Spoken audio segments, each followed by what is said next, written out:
All right, feel a little more comfortable about the whole thing? Let me show you a graph that really makes it clear.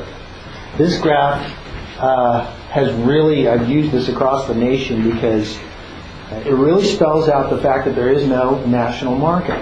Okay, that the markets are depending on where you're at. Like you said, there was a 4.44% appreciation. Actually, it was for 2008.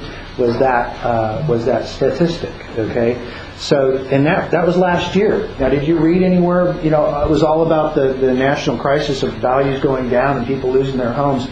We went up according to the OFHEO.gov. That's the federal government's website that they go to make policy for Congress. So they're not making this stuff up. Okay, 4.44%, and but all we hear about is the negative markets, because you know why? Guess where the media comes from? Where's the media stationed at? Pretty much on the coast, New York, California, right?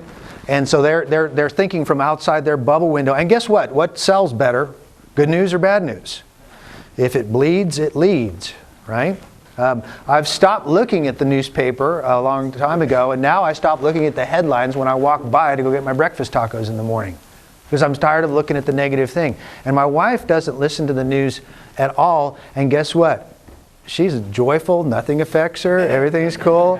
I told her about that plane crash in the Hudson River and the hero and all that, and she said, what plane crash? And it's like, okay, you know why? Because it's not that important. It's really not. When you really think about it, it's more about dealing with your family and your home and raising up good kids and having a prosperous life. I mean, I think today, Phyllis, Suzanne Jacobs from Gracie Title sent me an article saying Austin was the #1 job growth area by the Austin Business Journal in the entire nation, where jobs are being made. So, you look at this graph and you go, wow, back all the way to the 1980s, and actually carries out 30 years before, and you can see that in California, the prices in 85 through 90, well, actually, take it to Texas. In the 1980s, Texas went through a boom. That was through the early 80s. And about 85, 86, when they changed the tax laws and the oil money started to dry up and all that, we went through a bust, which lasted till about 1990 is before it made its turn. But in the meantime, when I moved from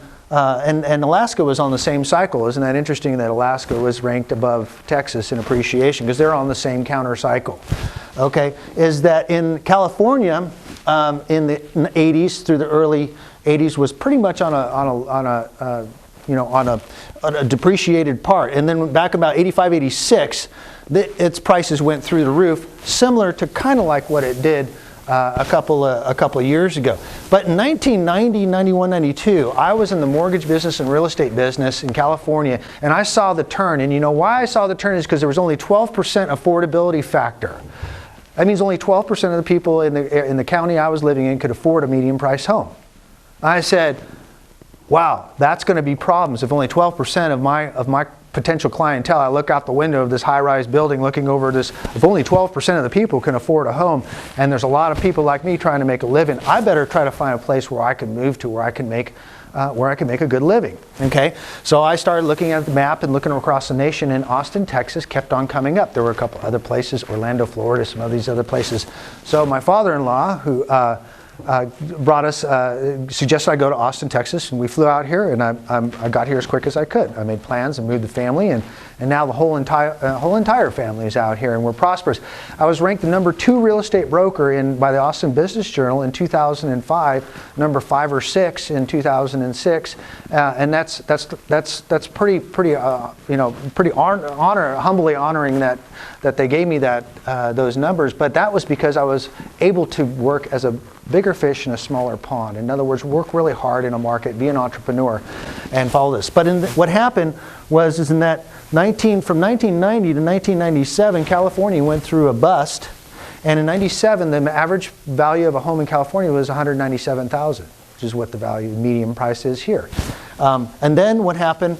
Dell in Texas, Dell and all the .com until about 2000 drove the prices in Texas all the way to their peak, and then we leveled out for the last 5 years. We missed the boom that happened between 2000 and 2006. Okay, and this went on for 2 years longer. Why? Because of the easy money. The money was, the mortgage market was, you didn't have to have a job, you could buy a rental property. And what happened was is it went on 2 years longer. There should have been a correction here in California, but there wasn't. It went on for 2 more years, and now what do you see? If you go to 2008 and 2009, you're going to see that correction back down to where it should have been on its normal trajectory, okay? And Texas has been just chugging along. It kind of leveled out for the last 4 or 5 years, and then now it's kind of on its way up, that little 4 or 5% appreciation factor. The bottom line is that if you bought a home 5 years ago for $150,000 in Austin, Texas, and you take the 4.4% appreciation rate, that house is worth about $190,000, $195,000. That's just using the average numbers. That means the house value went up $30,000, $40,000, and most of those people would have bought those homes for very minimum down. Huge gain in appreciation, leverage.